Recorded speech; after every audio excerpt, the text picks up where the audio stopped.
নমস্কার বন্ধুরা, অনুভার পাকশালাতে আপনাদের সবাইকে স্বাগত।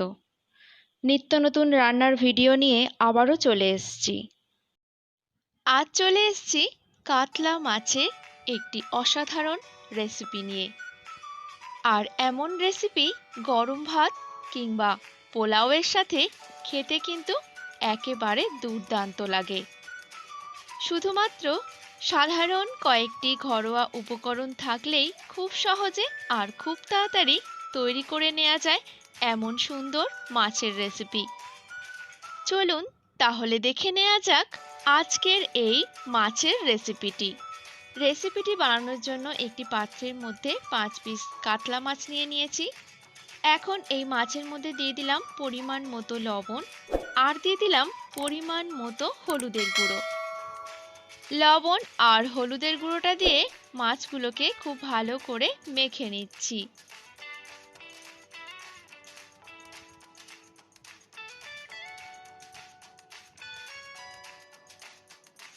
লবণ আর হলুদের গুঁড়োটা দিয়ে মাছগুলো ভালো মতো মাখা হয়ে গেলে এখন নিয়ে নিচ্ছি একটি মিক্সিং জার, আর মিক্সার জারের মধ্যে দিয়ে নিচ্ছি একটি পেঁয়াজ ও একটি টমেটো।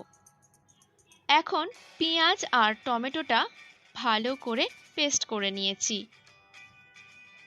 এখন এই পেস্টটিকে বাটির মধ্যে নিয়ে নিচ্ছি। পেঁয়াজ টমেটোর পেস্টটি বাটির মধ্যে নেওয়া হয়ে গেলে অপর একটি বাটির মধ্যে নিয়ে নিয়েছি অল্প একটু দুধ, আর অন্য একটি বাটির মধ্যে নিয়ে নিয়েছি সামান্য একটু টক দই। টক দইটা ভালো করে একটু ফেটিয়ে নিচ্ছি। এখন গ্যাস জ্বালিয়ে কড়াইটা গরম করে নিয়েছি, আর কড়াই গরম হয়ে গেলে কড়াইতে দিয়ে দিলাম পরিমাণ মতো সর্ষের তেল।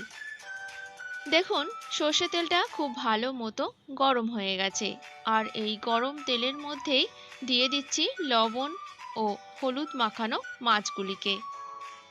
গ্যাসের আঁচ মিডিয়ামে রেখে সমস্ত মাছগুলো দেওয়ার পর এই মাছগুলোকে এখন খুন্তির সাহায্যে উল্টে দিচ্ছি। আর এই মাছগুলোকে একটু কড়া করে ভাজছি যাতে খেতে খুবই ভালো লাগে।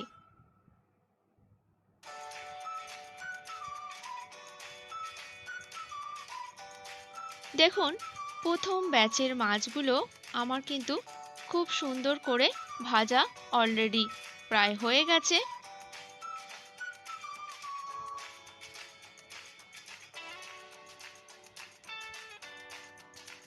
এখন এই মাছগুলোকে একটি প্লেটের মধ্যে তুলে নিলাম, আর ঠিক এভাবেই দ্বিতীয় ব্যাচের মাছগুলোকেও প্রথমবারের মাছগুলোর মতনই ভেজে নেব। দ্বিতীয়বারের মাছ ভাজাটা দেখাচ্ছি না। প্রথমবার আর দ্বিতীয়বার মাছ ভাজার পর তেলের মধ্যে নিয়ে নিলাম লবঙ্গ, এলাচ, দালচিনি, আর নিয়ে নিলাম একটি তেজপাতা আর একটি শুকনো লঙ্কা। এই সময় কিন্তু গ্যাসের আঁচ একদম লোতে রেখেছি, আর এই মুহূর্তে দিয়ে দিলাম সামান্য একটু গোটা জিরে। এখন গ্যাসের আঁচ লোতে রেখে সমস্ত উপকরণগুলোকে হালকা করে ভেজে নিচ্ছি। সমস্ত উপকরণগুলো হালকা ভাজা হয়ে গেলে যখন এটা থেকে খুব সুন্দর একটা গন্ধ বেরালো, তখন এর মধ্যে দিয়ে দিলাম কুচিয়ে রাখা একটি পেঁয়াজ। পেঁয়াজটা দেওয়ার পর 2-4 মিনিট একটু নেড়ে নিলাম, আর নাড়ার পরে দিয়ে দিলাম 1 চামচ হলুদের গুঁড়ো, আর দিয়ে দিলাম 1 চামচ লবণ। লবণ আর হলুদটা দিয়ে আবারও 2-4 মিনিট একটু নেড়ে নিলাম। দেখুন পেঁয়াজটা কিন্তু অনেকটাই ভাজা হয়ে এসছে, আর এই মুহূর্তে এর মধ্যে দিয়ে দিলাম পেঁয়াজ আর টমেটোর পেস্টটি। এখন এই সমস্ত উপকরণগুলোকে লো হিটে ভালো করে নেড়ে নিচ্ছি। 2-4 মিনিট এইভাবে নাড়ার পর এর মধ্যে দিয়ে দিলাম 1/2 চামচ হলুদের গুঁড়ো, আর দিয়ে দিলাম 1/2 চামচ লঙ্কার গুঁড়ো, আর দিয়ে দিলাম 1/2 চামচ জিরে গুঁড়ো। সবশেষে দিলাম কাশ্মীরি রেড চিলি পাউডার। এটা কেবলমাত্র রঙের জন্য, ঝালের জন্য না। এই সমস্ত পাউডার ফর্মের মশলাগুলো দিয়ে আবারও ভালো করে এটাকে নেড়ে নিচ্ছি একদম লো হিটে। আর এইভাবে 2-4 মিনিট নাড়ার পর এর মধ্যে দিয়ে দিলাম 1 চামচ আদা ও রসুনের পেস্ট।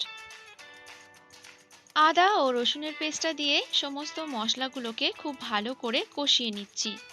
2-4 মিনিট ভালো করে কষানোর পর এর মধ্যে দিয়ে দিলাম আগে থেকে ফেটিয়ে রাখা টক দইটাকে। টক দই দেওয়ার সময় অবশ্যই খেয়াল রাখতে হবে যাতে গ্যাসের আঁচ একদম লোতে থাকে। আর লোতে রেখেই টক দইয়ের সাথে মশলাগুলোকে খুব ভালো করে মিশিয়ে নিচ্ছি। এইভাবে 1-2 মিনিট নাড়ার পর এর মধ্যে দিয়ে দিলাম আগে থেকে তৈরি করে রাখা 2 চামচ লিকুইড দুধ। দুধটা দিয়ে আবারও ভালো করে এটাকে নেড়ে দিচ্ছি।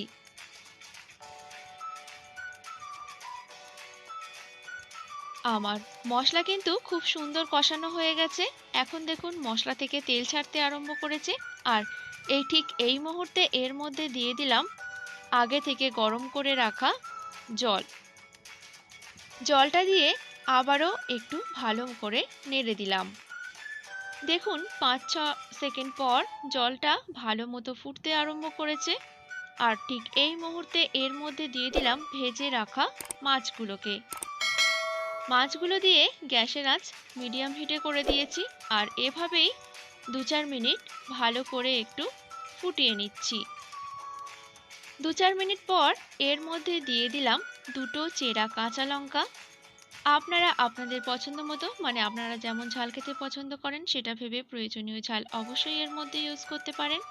জলটাও আপনারা আপনাদের পছন্দ মতো ইউজ করবেন রান্নাতে।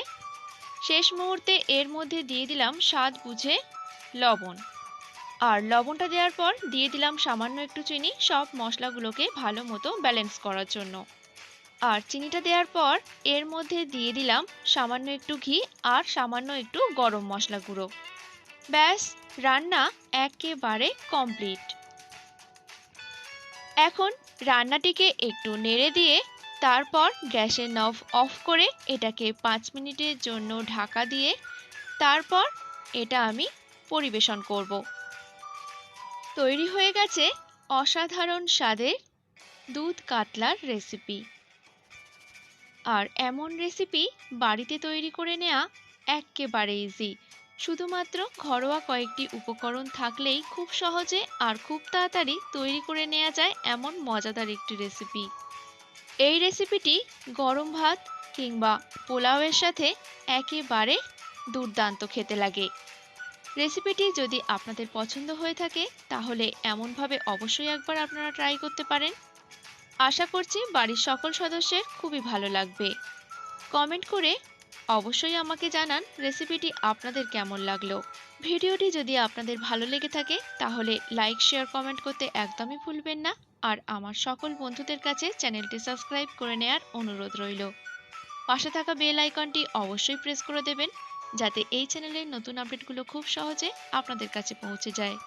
আজ এটুকুই, আবারও দেখা হবে নতুন কোনো রেসিপির সাথে। আপনারা ভালো থাকবেন, সুস্থ থাকবেন, সবাইকে ভালো রাখবেন।